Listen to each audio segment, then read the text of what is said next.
When a powerful CEO publicly mocked a black mechanic, saying, "Fix this engine and I'll marry you," she thought it was a joke. But when he did the impossible, the whole world watched her pride collapse. And what started as humiliation turned into something no one saw coming. The crowd at the luxury car show couldn't believe what they were seeing. Right there, under the glittering lights and giant banners, a $400,000 prototype sports car, Sterling Motors' newest pride, had just broken down in front of everyone. Smoke curled out from under the hood, rising like a silent embarrassment. The audience murmured in disbelief. Reporters snapped pictures. Investors whispered nervously. What was supposed to be Sterling Motors' grand triumph was turning into a public disaster. And in the middle of the chaos stood Ava Sterling, the 32-year-old CEO whose name alone commanded respect across the auto industry. With her sharp black suit, red lipstick, and heels that clicked like authority itself, she looked untouchable. She was the kind of woman who built empires and broke anyone who got in her way. Ava had built her brand on perfection. Her company's motto was flawless engineering for a flawless future. But now, her flawless event was falling apart in front of the cameras. She snapped her fingers at her engineers. "Fix it. Now," she ordered, her voice cutting through the noise. Her team scrambled, but their hands trembled. They had no idea what had gone wrong. The engine had seized without warning. Ava's patience thinned. She muttered under her breath, "Useless, all of you." And then, from behind the barricade, a calm voice spoke. "Ma'am, I think I can fix it." The crowd turned. Standing there was a young black mechanic, Malik Carter. His coveralls were stained with oil, his boots dusty, and his hands looked like they'd lived a lifetime in engines. He didn't look like he belonged among luxury cars and corporate executives. But his eyes, sharp and focused, carried the quiet confidence of someone who knew machines better than most people knew themselves. Ava turned toward him slowly, her expression shifting from stress to disbelief. "Oh, really? You?" she said, her tones slicing through the air. Her lips curled into a mocking smile. "This is a hand-built V12 hybrid prototype, custom design, world-class engineering. Not some junkyard Honda." The crowd chuckled uneasily, unsure whether to laugh or stay silent. But Malik didn't flinch. "Doesn't matter what it is," he said evenly. "Engines speak the same language." His words hung in the air, simple but powerful. Even Ava's chief engineer paused, as if slightly impressed. Ava raised an eyebrow, clearly amused. "You sound confident," she said. "Tell you what." She looked around at the audience, a mischievous smirk forming. "If you can fix this in 1 hour," she declared, "I'll marry you myself." The crowd gasped. Laughter broke out. Phones shot up, recording everything.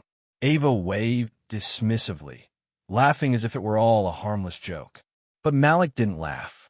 He just gave a small nod, his eyes locked on the engine. Then, without another word, he grabbed his tool bag, stepped past the stunned engineers, and got to work, calm, steady, and absolutely focused. For him, this wasn't about proving himself to a CEO. It was about showing the world that real skill doesn't wear a suit. The moment Malik opened the hood, the noise around him faded away. The shouting, the laughter, the clicking cameras, it all disappeared. In that instant, there was only him and the machine. His hands moved with confidence, every motion deliberate. He didn't hesitate. He didn't guess. He knew. To the crowd, it looked almost like a dance. The way he examined the engine, the rhythm of his movements, the quiet focus that radiated from him. People began whispering, "Does he really think he can fix that? No way. That car's worth more than his whole garage." I heard Sterling engineers couldn't even start it. Even Ava's own technicians stood awkwardly, exchanging nervous glances. Her lead engineer muttered, "He shouldn't touch that thing," but no one dared stop him. Ava stood off to the side, arms crossed, her expression a mix of annoyance and amusement. "You've got 60 minutes, mechanic," she said coldly. "After that, I call security." Malik didn't even look up. "I won't need that long," he replied calmly. He leaned closer, eyes scanning every inch of the hybrid system. He noticed the coolant reservoir trembling slightly, a vibration pattern only an expert would catch. When he traced it down to the converter housing, he saw it, a small crack in the coolant seal, nearly invisible to the naked eye. That was it, the real problem. Something Sterling's own team had missed. Without hesitation, Malik reached into his small, worn-out tool bag, the same one he used in his tiny Detroit garage. From it, he pulled a handful of basic tools, a wrench, a cutter, some tape, and an old clamp. To most people, it looked impossible, fixing a $1 million prototype with garage tools. But to Malik, it was just another day. He stripped a nearby hose, repurposed its connector, tightened a makeshift seal, and secured it with a clamp. Every twist of the wrench echoed through the tense air. Sweat dripped down his face, but his focus never broke. The crowd grew silent. Even Ava, who'd been smirking a moment ago, was watching now, curious but trying not to show it. As the clock ticked down, reporters began live streaming the scene. The internet went wild. Mechanic versus CEO started trending within minutes. Thousands tuned in to watch the man who dared challenge the mighty Ava Sterling. Some laughed. Others cheered him on. But Malik stayed in his zone, steady, confident, unstoppable. Then, at minute 59, he straightened up. His clothes were stained with grease, his hands shaking slightly from work. He wiped his forehead, turned toward Ava, and said quietly, "Try it now." The crowd leaned forward as he turned the key. For a heartbeat, nothing. Then, with a low rumble that built into a powerful roar, the engine came alive. The once dead machine now purred flawlessly, smoother than ever. The crowd gasped. Phones shot up. Cameras flashed. Ava's confident smirk vanished, replaced by shock. Her lead engineer rushed forward, checking diagnostics. Everything was running perfectly. No error lights. No warnings. Just perfection. Ava stared at Malik. You actually did it," she whispered, disbelief shaking her voice. Malik gave a small, knowing smile. "You said you'd marry me," he said quietly, not as a boast, but as a reminder. For a split second, silence hung in the air. Then the crowd erupted. Laughter, applause, cheers filling the hall. Ava's face turned red with embarrassment. Her empire's queen had just been humbled. Live in front of the world. Without a word, she turned and stormed off the stage, cameras flashing behind her. And there stood Malik, the humble mechanic who had just outsmarted an empire, surrounded by reporters, flashing lights, and a crowd that would never forget his name. Within just 24 hours, the video exploded across the internet. It was everywhere, from YouTube shorts to major news outlets. The headline was on every screen. Female CEO mocked black mechanic, instantly regretted it. Clips of the moment Malik started the car were replayed millions of times. The internet had crowned him a hero, the humble genius who embarrassed corporate arrogance. In Detroit, Malik's small repair shop, a place most people had never noticed before, suddenly became the center of attention. Cars lined up outside his garage. Reporters wanted interviews. Influencers wanted selfies. Car enthusiasts begged to see the man who fixed the impossible engine. Malik, however, remained unchanged. While the world turned his name into a hashtag, he continued doing what he always did, repairing old cars, helping struggling single moms with free oil changes, and mentoring local teens who dreamed of becoming mechanics. When one of his friends asked, "Bro, you're going to capitalize on this star brand?" Malik just smiled. "I didn't fix that car for fame," he said. "I did it because it was broken. That's what I do." But a few hundred miles away, Ava Sterling's world was falling apart. Her company's stock dipped. Her PR team called it a temporary image crisis. But behind closed doors, the board of directors was furious. They questioned her professionalism, her leadership, even her judgment.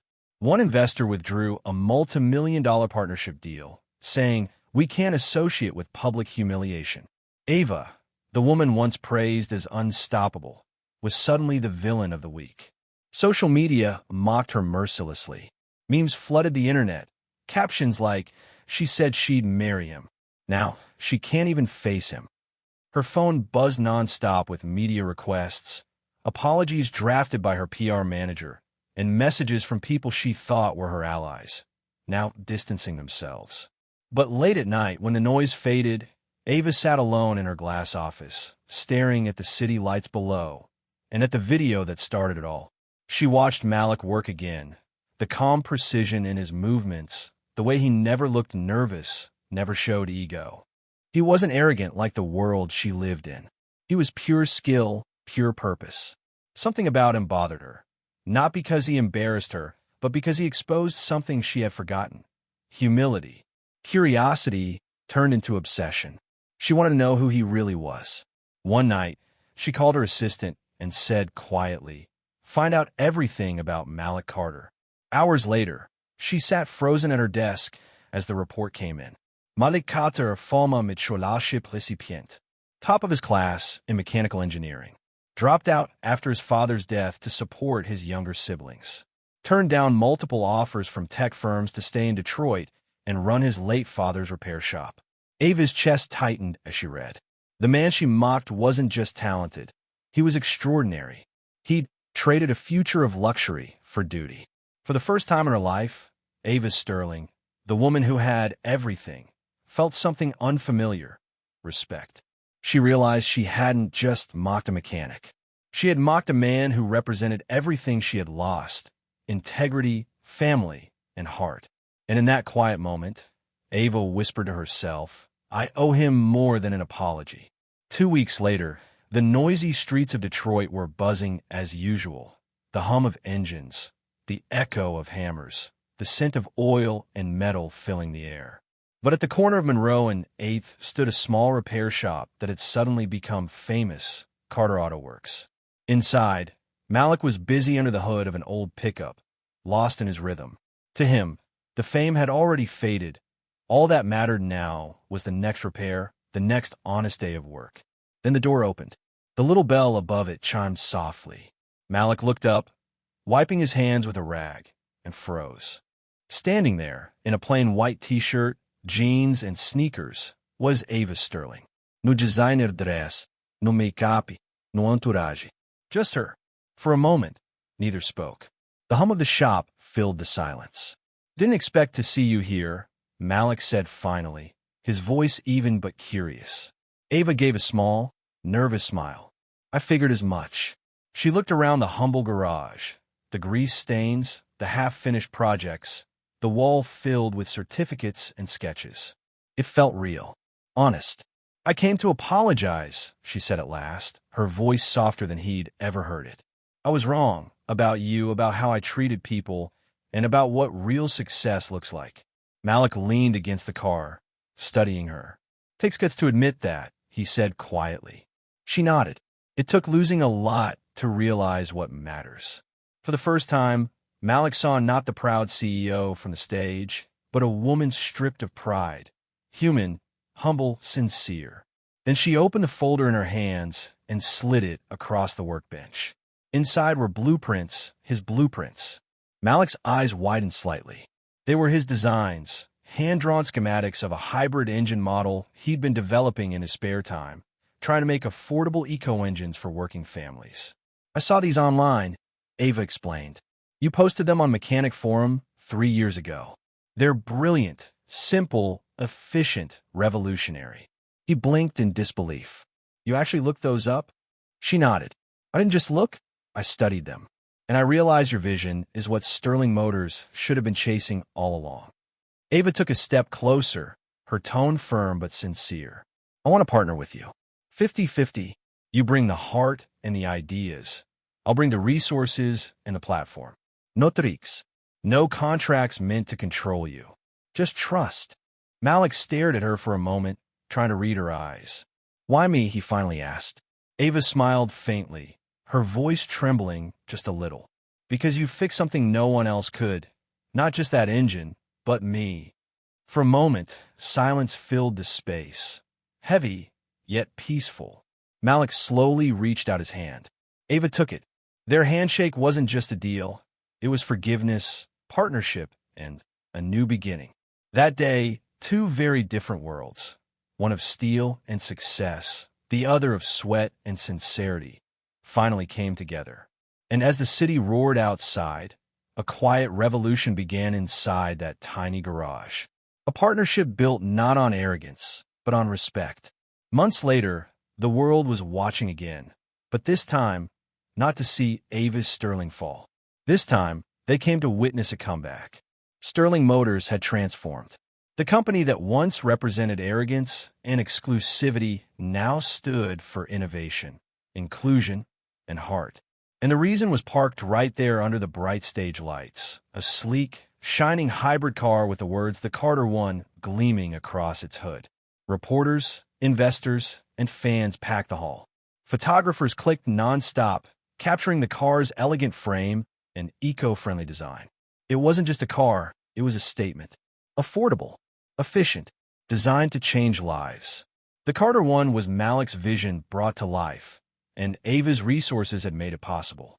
Together, they'd built something that bridged two worlds, the luxury of technology and the honesty of hard work. As the lights dimmed and the video presentation played, images of Malik's humble Detroit garage flashed on the screen, followed by Ava's massive corporate headquarters. Then the words appeared. When genius meets humility, the world moves forward. The audience stood and cheered. When the lights came back up, Ava and Malik walked onto the stage side by side. She wore a simple navy dress, elegant but understated. He wore a crisp black suit, still with that down-to-earth confidence that had first caught the world's attention. Reporters raised their hands immediately. "Ava, Malik, what inspired the Carter One?" one shouted. Ava smiled. "A mistake," she said simply. "A mistake that turned into the best decision of my life." Malik chuckled beside her, adding, "And a broken engine." Laughter rippled through the room. The atmosphere wasn't corporate or cold anymore. It was human, alive, and hopeful. As the Q&A continued, one reporter raised his hand and asked jokingly, "So, Miss Sterling, are you keeping your promise to marry him?" The crowd erupted with laughter and applause. Even Malik raised an eyebrow, clearly amused. Ava paused, then smiled. A genuine, warm smile, nothing like the guarded CEO grin she once wore. She glanced at Malik, then looked back at the sea of cameras. "Let's just say," she said with a playful wink, "I'm still working on it." The audience went wild. Cameras flashed, people cheered, and Malik laughed softly, shaking his head. He leaned toward her and whispered just loud enough for her mic to catch it. "Guess I'll have to keep fixing things, huh?" Ava turned to him, eyes sparkling. "And I'll keep watching you do it." They exchanged a look, the kind that said more than words ever could. Not romantic in a movie cliché way, but something deeper: respect, admiration, and connection. As the applause thundered and the crowd chanted their names, Malik looked at the car one last time. His design, their success, their story. Ava turned to the audience and said her closing line with pride. "This car isn't just named after Malik Carter. It's named after everyone who's ever been underestimated and proved the world wrong." The hall fell silent for a heartbeat, then erupted in a standing ovation. And in that moment, Malik realized something. Sometimes life's biggest breakdowns lead to the most powerful breakthroughs. Because sometimes the engine that breaks is the one that sparks something real. Before we dive into this unbelievable story of pride, pain, and redemption, make sure to hit like, subscribe, and turn on the bell icon. Because stories like this you don't want to miss.